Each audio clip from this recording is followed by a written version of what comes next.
আসসালামু আলাইকুম সবাইকে। আশা করি সকলেই ভালো আছেন। বাংলাদেশের সরকারি এবং বেসরকারি যে ব্যাংকগুলো রয়েছে, এই ব্যাংকগুলোর ক্ষেত্রে এন্ট্রি লেভেলের যে জবটা রয়েছে, যেমন অফিসার ক্যাশ বা অফিসার জেনারেল, কিছু কিছু ব্যাংকে ট্রেনি জুনিয়র অফিসার বা কিছু কিছু ব্যাংকে ট্রেনি অ্যাসিস্ট্যান্ট অফিসার বলা হয়। সো আমরা এই পদগুলো সম্পর্কে আপনাদেরকে জানাবো, এই পদগুলোর প্রমোশন গ্রোথ বা প্রমোশন স্ট্রাকচারটা কেমন। এখানে আমরা জেনারেলি সিনিয়র অফিসার পর্যন্ত রেখেছি, অর্থাৎ সিনিয়র অফিসার থেকে কিন্তু পূর্বে একটা ভিডিওতে আমরা অন্য একটা ভিডিওতে দেখেছিলাম কেমনভাবে এই প্রমোশন হয়ে থাকে। সো আমরা অফিসার থেকে সিনিয়র অফিসারের ভিতরে যে স্ট্রাকচারটা, এটা আপনাদেরকে দেখানোর চেষ্টা করেছি। এক্ষেত্রে গভর্নমেন্ট ব্যাংকগুলো যেগুলো রয়েছে সেগুলোতে অফিসার ক্যাশে নিয়োগ হয় অথবা অফিসার জেনারেলে নিয়োগ হয়। অফিসার জেনারেলে নিয়োগ হলে অফিসার জেনারেল 2, দেন একটা প্রমোশন দিয়ে অফিসার জেনারেল 1 অফিসার এবং সিনিয়র অফিসার, এই পর্যন্ত এমন একটা স্ট্রাকচার ফলো করা হয়। গভর্নমেন্ট ব্যাংকের ক্ষেত্রে কিছু কিছু ব্যাংকে একটু ডিফারেন্ট হতে পারে, কিন্তু জেনারেলি এইরকমভাবে। প্রসিদ্ধ যে প্রাইভেট কমার্শিয়াল ব্যাংক রয়েছে এগুলোর ভিতরে পূবালী ব্যাংকের কথা প্রথমে বলতে হয়। পূবালী ব্যাংকের অ্যাসিস্ট্যান্ট জুনিয়র ক্যাশ যেটা রয়েছে, junior cash, assistant junior officer, deputy junior officer, junior officer, officer, then senior officer. Senior অফিসারের পরে যে স্ট্রাকচার সেটা কিন্তু রয়েছে আলাদা। Bank Asia, mutual trust bank, prime bank এবং ঢাকা ব্যাংক, এই ব্যাংকগুলোর ক্ষেত্রে এমন একটা স্ট্রাকচার ফলো করা হয়, অর্থাৎ ট্রেনি অফিসার হিসেবে যেটা নিয়োগ দেওয়া হয়, দেন প্রমোশন দিয়ে জুনিয়র অফিসার এবং পরবর্তীতে সিনিয়র অফিসার। সিনিয়র অফিসারের পরে কিন্তু স্ট্রাকচার রয়েছে আপনার পূর্ববর্তী ভিডিওতে যেটা আমরা দিয়েছিলাম। এবি ব্যাংকের ক্ষেত্রে অ্যাসিস্ট্যান্ট অফিসার নিয়োগ হয়, then officer, then senior officer. Standard bank trainee assistant officer, তারপর জুনিয়র অ্যাসিস্ট্যান্ট অফিসার, দের অফিসার এবং পরে সিনিয়র অফিসার, এমন একটা স্ট্রাকচার ফলো করা হয়। NRB bank, south Bangla agriculture bank, United commercial bank, এই ব্যাংকগুলো ট্রেনি অফিসার অথবা জুনিয়র অফিসার, এটাকে প্রথম ধাপ বলা হয় প্রথমে, দেন অফিসার, পরে সিনিয়র অফিসার। সিম্পলি এমন একটা স্ট্রাকচার ফলো করা হয় এই ব্যাংকের ক্ষেত্রে। IFIC bank, assistant officer, associate officer, junior officer এবং তারপর সিনিয়র অফিসার, এমন একটা স্ট্রাকচার ফলো করা হয়। ব্র্যাক ব্যাংকের ক্ষেত্রে কিন্তু ব্র্যাক ব্যাংকের অনেকগুলো ইউনিভার্সাল অফিসার এগুলো সব নিয়োগ করা হয়, কিন্তু সেটা কিন্তু অফিসার জেনারেলের মধ্যে সবগুলো। এটা অফিসার জেনারেল 1, অফিসার জেনারেল 2, দেন সিনিয়র অফিসার।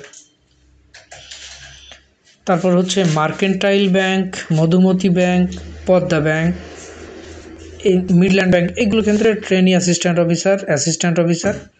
অফিসার এবং পরে এক্সিকিউটিভ অফিসার। তারপর সিনিয়র এক্সিকিউটিভ অফিসার, এসএভিপি, এফএভিপি, এভাবে কিন্তু এই ব্যাংকগুলোর যে প্রমোশন কাঠামো রয়েছে এইভাবে পরিবর্তিত হয়। ক্রেডিট অ্যান্ড কমার্স ব্যাংক অর্থাৎ এনসিসি ব্যাংকের ক্ষেত্রে অ্যাসিস্ট্যান্ট অফিসার, জুনিয়র অফিসার, এর পরে সিনিয়র অফিসার, এমন একটা স্ট্রাকচার এনারা ফলো করেন। এটা কিন্তু অ্যাসিস্ট্যান্ট অফিসার বা জেনারেলও বলা হয়। উত্তরা ব্যাংক পূবালী ব্যাংকের মতোই, কিন্তু এখানে trainee assistant officer, senior officer. Generally যে স্ট্রাকচারটা সাধারণত গভর্নমেন্ট ব্যাংকের থাকে, এই ধরনের স্ট্রাকচার একটু ফলো করা হয়। ট্রাস্ট ব্যাংক, মেঘনা ব্যাংক, আর হচ্ছে এনআরবিসি ব্যাংক, এই ব্যাংকগুলোর ক্ষেত্রে ট্রেনি অ্যাসিস্ট্যান্ট অফিসার, এরপরে assistant officer, junior officer, senior officer, এই ধরনের একটা স্ট্রাকচার ফলো করা হয়। সিনিয়র অফিসারের পরে কিন্তু principal officer, senior principal officer, first FAVP যেটা বলা হয়, এইভাবে কিন্তু ফলো করা হয়। ন্যাশনাল ব্যাংকের ক্ষেত্রে assistant officer, junior officer, first executive officer, পরে এক্সিকিউটিভ অফিসার করা হয়। এক্সিকিউটিভ অফিসারের পরে কিন্তু প্রিন্সিপাল অফিসার, এইভাবে কিন্তু যেটা এমটিও বা সিনিয়র অফিসারের স্ট্রাকচার সেটার ভিতরে পড়ে, সেটা কিন্তু আমরা আলাদা দেখিয়েছিলাম। Premier bank trainee junior officer পরে সিনিয়র অফিসার, এমন একটা। সোশ্যাল ইসলামী ব্যাংক, ফার্স্ট সিকিউরিটি ইসলামী ব্যাংক,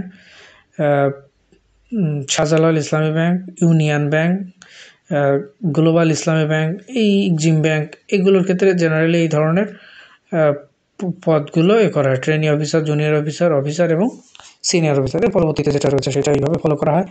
ইসলামী ব্যাংকের ক্ষেত্রে assistant officer general 3, assistant officer general 2, assistant officer general 1, তারপরে অফিসার এবং এর পরবর্তীতে সিনিয়র অফিসার, এইভাবে একটা প্রমোশন স্ট্রাকচার প্রদর্শন করা হয়। ইস্টার্ন ব্যাংকের ক্ষেত্রে কিন্তু এটা খুবই শর্ট একটা ওয়ে, ট্রেনি অ্যাসিস্ট্যান্ট অফিসার এবং পরবর্তীতে সিনিয়র অফিসার, এই ধরনের একটা স্ট্রাকচার ফলো করা হয়। এরপরে আসি আমরা সাউথ ইস্ট ব্যাংকের ক্ষেত্রে। সাউথ ইস্ট ব্যাংকের ক্ষেত্রে trainee assistant officer, junior officer, trainee officer এবং senior officer. South east bank কিংবা ইস্টার্ন ব্যাংক এগুলোতে কিন্তু ট্রেনি অবস্থায় হয়তো 2 বছর রাখে। এমন অন ব্যাংকের ক্ষেত্রে trainee assistant officer, junior officer এবং senior officer. Bangladesh commerce bank assistant officer, senior assistant officer, then officer, then first executive officer এবং পরবর্তীতে এক্সিকিউটিভ অফিসার, এই ধরনের একটা স্ট্রাকচার ফলো করে। Dutch Bangla bank cash officer general 3, cash officer general 2, cash officer general 1, trainee officer, assistant officer এবং senior officer, এই ধরনের একটা স্ট্রাকচার ফলো করে। সিটি ব্যাংকের ক্ষেত্রে খুবই শর্ট, অফিসার, পরবর্তীতে সিনিয়র অফিসার, এমন স্ট্রাকচার সাধারণত সিটি ব্যাংক ফলো করে, যেহেতু সিটি ব্যাংকের নিয়োগ প্রক্রিয়া অনেকটা ডিফারেন্ট।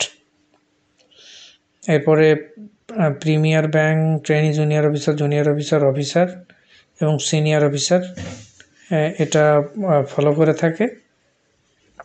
এরপরে বিদেশি যে ব্যাংকগুলো রয়েছে সেগুলোর পাশাপাশি আমরা যমুনা ব্যাংকের কথা যদি বলি, Jamuna bank trainee assistant officer, junior officer, first executive officer এবং এক্সিকিউটিভ অফিসার। বিদেশি যে ব্যাংকগুলো রয়েছে এই ব্যাংকগুলোর ক্ষেত্রে কিন্তু জেনারেলি স্ট্রাকচার অনেকটা গভর্নমেন্ট ব্যাংকের মতোই হয়ে থাকে।